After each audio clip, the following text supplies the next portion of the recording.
So out of every shooter dropping this year, the people that I just never expected to make one in the first place or even make a good one is SEGA. I was looking at the screen so confused. I'm like, did I click the wrong game? But yeah, SEGA is making a shooter. They got it in beta right now. It's called Hyenas. It is a hero extraction shooter. So PvP, VE. There's also a PvE mode, literally same thing, just without the other randoms running around. But the gist of the game is it's teams of 3, up to 5 teams of 3.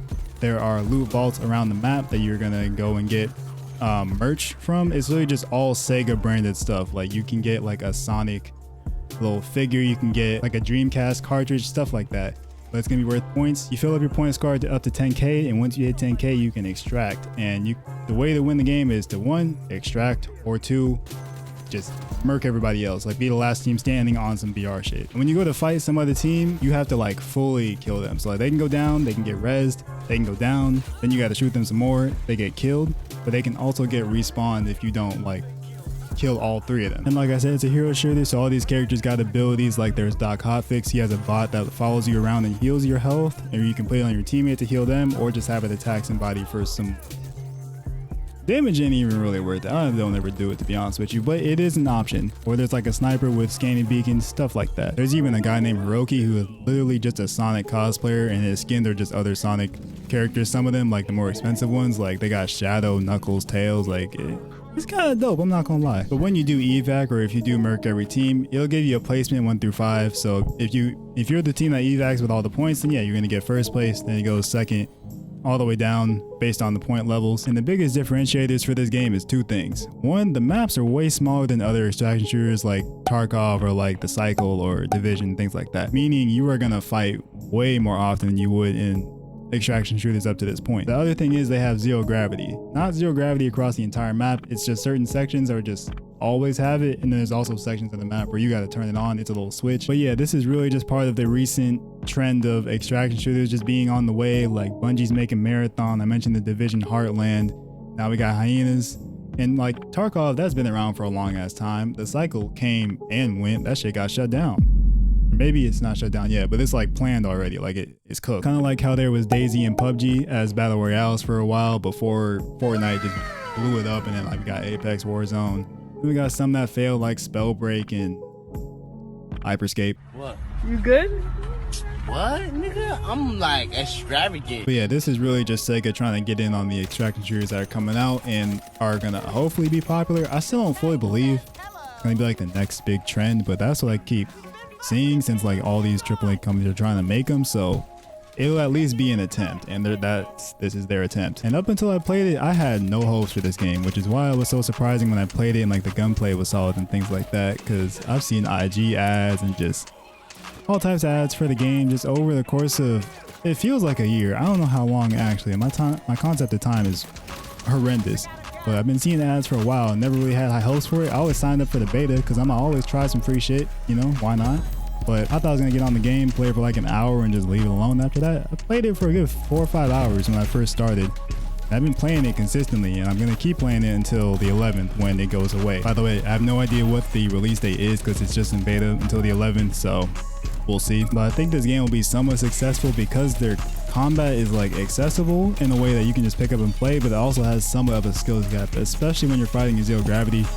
It's just like, it can get kind of tough at times, especially trying to keep track of multiple people shooting at you. When they're like, one could be up there, one could be down there, one could be on the other side of the goddamn ship sniping at you. Like it can be a lot.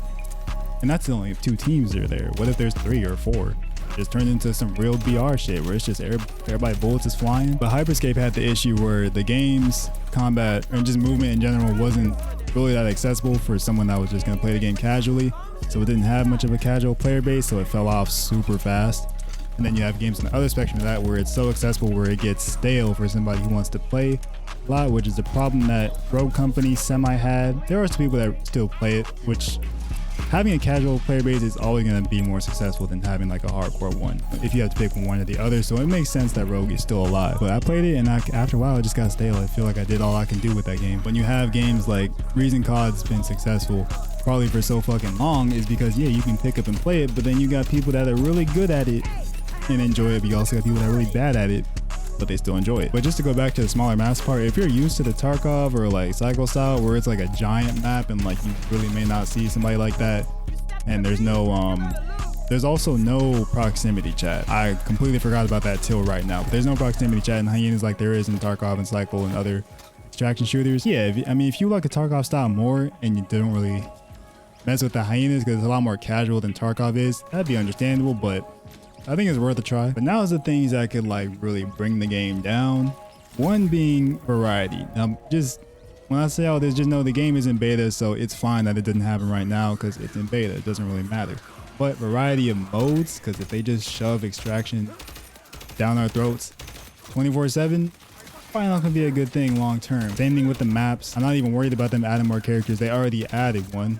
They gave them out for free actually. So I feel like there's gonna be a healthy amount of characters with just varying abilities and things like that. But maps and modes, I think that's what's gonna be the main thing for the game to like stay alive long term. And they can mix in things like new consumables, like there's grenades, there's flashbangs, there's a teleporter which you can literally just move from one side of the map to the other, and these consumables go up from common all the way up to gold. I know I forgot to mention this in the explaining part, but yeah, just adding content into the game is too many.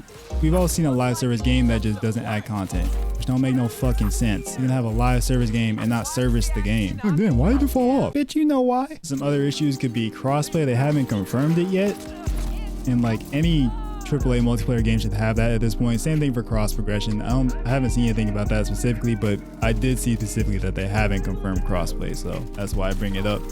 The solo experience, this game is teams of 3.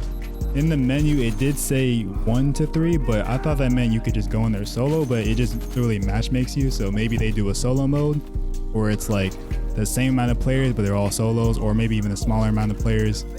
Maybe it's like 12 or 15 of them, all solo, go into the map, do the same extraction process. And then just competition, just not keeping up with it.